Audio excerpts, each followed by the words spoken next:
Hey friends, it's Katie Rubin. How's it going? Your friendly neighborhood, modern mystic, energy healer, divine light channel, psychic lady, spiritual teacher, human being with big hair. As you may have noticed, experienced, if you're Adele or one other person, I just tried to do this broadcast and my camera was turned. We're gonna start again. Here we are. It's happening. It's Tuesday. It's the day after Labor Day. I'm not ready for labor on the day after Labor Day. Labor Day is the day you don't do labor. It should be called Unlabor Day. It should be called Rest Day. It should be called Stop Laboring So Much Day. Anyway, it's Tuesday, and here is your 3-card spread. In the recent past, we have the gorgeous and beautiful Golden Palace card.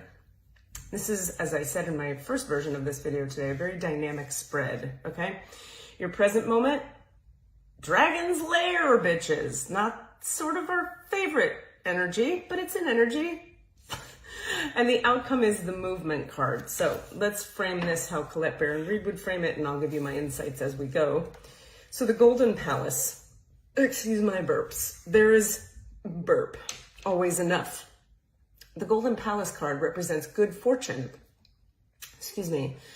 ambitions fulfilled, wealth and prosperity. It may also indicate emotional fulfillment, as perhaps you're entering a time of happiness that's long overdue. The message here is that self-worth isn't measured by what you have, no matter how abundant your life is. Instead, it comes from what you are, how authentically you're living your life, and how much love you're willing to share. Granted, receiving this card does indicate material gain and a furthering of tangible rewards, but things come and go. And knowing your true value leads to even greater riches now. Share the wealth. So this is a card about abundance, actual wealth abundance, and like knowing who we are, understanding who we are in relationship to people. Let's see how it says it. See, it does it as a, but things come and go, and knowing your true value leads to even greater riches now. Share the wealth. This is your recent past. Now, we've had some wealth, and then we come into the Dragon's Lair. Let's not panic, but let's be real.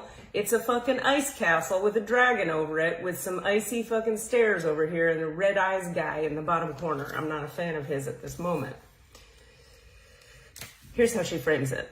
The present moment is you have a remarkable internal warning system and that lets you know when things are out of alignment. So this is good news already. You can tell when things are out of alignment because you can trust your intuition. You have a remarkable internal warning system. The path you're on now is one that will challenge you to the core. That said, peril or danger is also exciting and exhilarating, like the danger you feel before entering a new relationship. Knowing that you'll be changed forever. A life lived fully isn't lived only in safety. A new experience is calling to you, one that will test your courage. The choice is yours, but there is greater value in risk-taking than remaining unchallenged. New territories are waiting to be discovered. I'll tell you a quick story. The last time I ran into this card, it was right before I made the drive from Colorado to New York. It was a very difficult drive. I remember pulling this card and being like, because I asked consciousness, I said, can you show me how the drive is going to be? And this fucking card kept coming up. And I mean, it kept coming up and kept coming up. Every time I'd shuffle, pull the cards, this fucker. I had a hard drive. There was a blown tire. There was 3 hours of waiting in the middle of a lightning storm for U-Haul to come. They came with the wrong tire. They went away and left me and the dog alone in a U-Haul in the middle of a very serious lightning storm while they went back and got the right tire.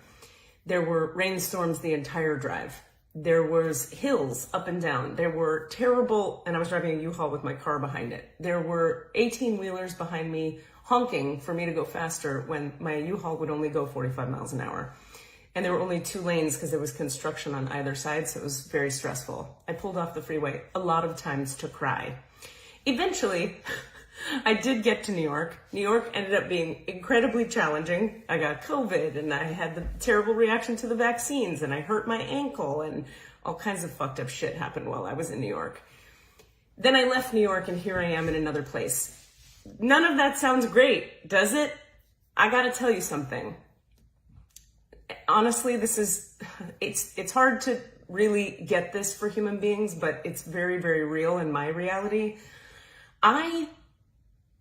There was a kind of healing that began for me in New York because of all of the physical injuries I had. There are certain things in my particular trauma body that could only really start to heal if my body were a little cracked open. The way healing happens, okay, when you have an injury, emotional, spiritual, psychic, or otherwise, it's like, think of like a knife coming into your flesh. And let's say you're too young to process what happens with a knife, right? You don't know how to integrate that because you're 6 years old. You have no idea what healing is.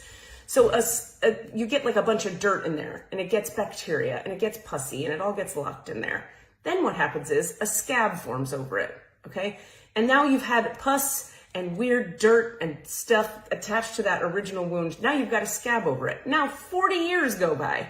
Now you've got skin over that and another scab and a different injury on top of it because you've been living life, and another scab and all kinds of stuff. So at a certain point when you go in to heal that wound, first of all, you're going to have to cut through all those layers of defense that have built over that original emotional wound, okay? You're going to have to pull that scab off, which never feels great. You're going to have to flush it with a bunch of like healthy liquids. You're going to have to detoxify it. You have to put a Band-Aid over it. Then you're going to have to let it sit there and give it a lot of love and attention and care so it can heal up.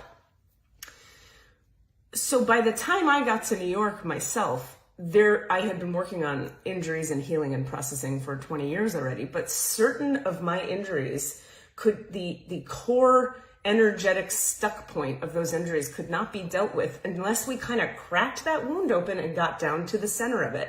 So my time in New York and the difficulty of the dragon's lair cracked me open into the core of some physical shit that allowed a level of healing to happen on my physical body and my nervous system that never would have happened had I not cracked into that. My point being, you've got this dragon's lair card in your present moment position. Colette Baron Reid, in her brilliant way of communicating, says, it's a time of peril, but watch. Peril is also exciting and exhilarating, like the danger you feel before entering a new relationship, knowing you'll be changed forever. A life lived fully isn't lived only in safety. A new experience is calling to you, one that will test your courage. The choice is yours, but there is greater value in risk-taking than remaining unchallenged. That, for me, is why I follow what I call higher guidance or my divine guidance or conscious awareness. I got all kinds of feelings in any given day about how I want to react or what I want to say or what I want to do. I like to follow higher guidance because there is greater value in risk-taking than remaining unchallenged. So many minutes of the day, I'd rather remain unchallenged. Wouldn't you? It'd be comfortable to stay exactly where we are and not have to grow and not have to crack open the scab and get to the wound. I wouldn't trade my time in New York for anything, but it was very much this kind of energy. When you're in the middle of a dragon's lair moment, what you want to be looking for is, what is the teaching here? What am I meant to get from this? Where is this taking me? How is this happening for me rather than to me? How is this happening for me rather than to me? Now watch, as we look at this 3-card spread, you see that the outcome of all this is movement. Now sometimes after a dragon's lair moment, we'd like the outcome to be a cushy, feather mattress that we can just lay down in and get a lot of nurturing, and some guy's gonna come rub our feet. But that's not always the outcome we get, right? So in this case, the outcome is movement. But think about it. That's what my dragon's lair moment was for me. The crazy ride out to New York, the difficulties, the physical injuries, all leading to a deeper level of healing. I wouldn't trade it for anything. The wholeness I have, the peace I have, the sense of self I have, the sense of integration I have from that physical healing that had to happen through a little bit of pain and discomfort. I wouldn't trade it for anything. But that's because I have my mind constantly fixed on how is this happening for me, not to me. I'm also a healer, so I have an organic framing of like, okay, when injury happens, we always have to remember this, you guys. It's always an external reflection of something that wants to be worked through on the inner. Now, that is not a reason to blame yourself. We don't want to say like, what did I do to call this in? How am I a vibrational match to this? As a way to judge ourselves. We want to look at, without self-judgment or condemnation, okay, what is this showing me? What pain, what grief am I being led to at the center of my heart? Can I sit bravely in the center of my pain and grieve it? so that I can then experience some movement potentially, which will lead to potentially less painful or more positive things. Part of the journey of life I found is becoming less attached to positive and negative, and understanding positive comes and goes, negative comes and goes. Let's be present with what is. That is the way through to the next moment. All right, so the outcome card here is movement. This is the time for positive momentum. As you come out of a period of restriction, you're in a stage of new adventure and discovery.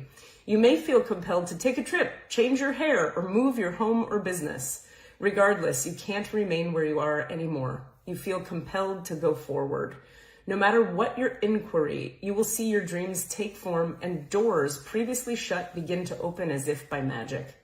Movement is also a state of mind. The fog lifts, and you now know the actions you need to take. This isn't the time for fear. Let it go and move forward. Let it go, and move forward. So we've been abundant in our understanding of who we are in the recent past, and possibly also some financial abundance has shown up. We're in a tricky moment of danger, but danger isn't something always to be avoided. Sometimes we have to lean into danger in order to grow and develop. And the outcome is, all right, I got it. I learned the lesson. I'm now being compelled to move forward. That's your reading this week, my friends. I can tell you for myself, I've had my most recent solo show that I put up in New York went really well. And then I got busy moving and life was full. And all of a sudden I've got all this energy to produce it down here and to start touring it. And so I'm really resonating with the movement card myself. But listen, I had to go through gathering all my shit and hiring people and moving again. Why? Because I was compelled. If you're compelled really strongly, that's 9 times out of 10 higher power trying to direct you towards something that's for your growth. Now, if you're compelled towards something that you have experienced many, many times before, and it's always led to problems, chaos, drama, the opposite of harmony, that's a different kind of compelled. That's called compulsion, and compulsion is always coming from injury. Good news there is you can drop into the center of that compulsion, find the grief that's sitting behind it, process that sucker, and be free to move on. So, I love you guys. It's a bit of a dynamic read. Don't panic. When you need a healing session or some further reading for yourself, check out KatieRubin.com, book your session. I'm pretty booked for the next bunch of weeks, but you can always find a slot on my calendar, and I'm happy to work with you. My classes are full at the moment. Writing class, however, starts again, not this Thursday, but the following the 20-something, whatever, the 20th, Thursday in this month, that is a 20. That's Writing and Alignment class. We meet Thursdays, 6 to 8 p.m. East Coast time, with a writing session where we all write together using an audio track, a meditative audio track that gets you out of your own mental way. That is a 6-week class. We write together once a week for an hour, and you come to class for feedback and coaching and support once a week as well. Fantastic stuff. You're invited. Message me if you're interested, and we'll have a quick chat and see if it's a fit for you. Have a great day, everybody. Take care of yourself. Don't be afraid of that danger, but be conscious and aware as you walk into it, and know that the outcome is more than likely some change, some transition, some movement.